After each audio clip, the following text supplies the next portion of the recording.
एक महीने से जारी हिंसक प्रदर्शन की वजह से आखिरकार बांग्लादेश की प्रधानमंत्री शेख हसीना को 5 अगस्त को न सिर्फ अपने पद से इस्तीफा देना पड़ा, बल्कि सुरक्षा कारणों की वजह से उन्हें देश भी छोड़ना पड़ा।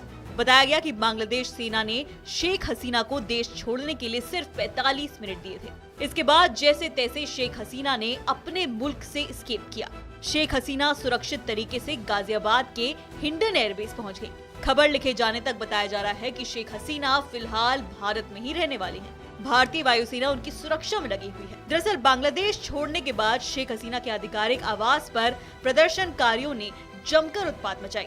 पीएम हाउस में लूटपाट भी की गई। ये वीडियो सोशल मीडिया पर छाई हुई है। इस सब के बीच दो सवाल सबके जहन में थे कि शेख हसीना देश छोड़ने के बाद कहां जाएंगी, और दूसरा कि क्या शेख हसीना अब गिव अप कर देंगी या फिर कुछ समय बाद बांग्लादेश की राजनीति में वापसी करेंगी।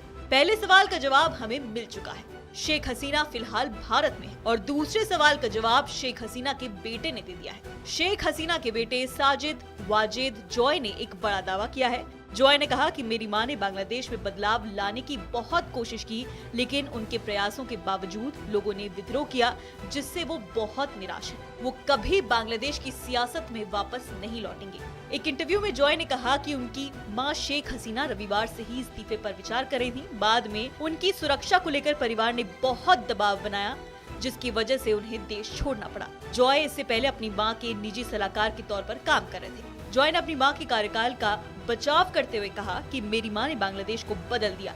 जब उन्होंने सत्ता संभाली तब बांग्लादेश को एक असफल और नाकाम देश माना जाता था। उस वक्त ये बहुत ही गरीब देश हुआ करता था, लेकिन आज बांग्लादेश को एशिया के उभरते हुए बाजारों में से एक माना जाता है। उनकी तुलना कई बड़े बड़े देशों से की जाती है, उसकी इकोनॉमी की तारीफ की जाती है, लेकिन शायद कुछ लोगों को देश का ये स्वरूप देखना पसंद नहीं आया। जब उनसे पूछा गया कि प्रदर्शनकारियों पर इतना ज्यादा बल प्रयोग करने की क्या जरूरत थी, तो उन्होंने कहा जिस तरह की हिंसा की जा रही थी उसको रोकने के लिए ऐसा करना जरूरी था। देश की संपत्ति को लगातार नुकसान पहुंचाया जा रहा था। उसे देखते हुए सरकार की प्रतिक्रिया बिल्कुल सही थी। उन लोगों ने पुलिस कर्मियों को पीट पीट कर मार डाला था।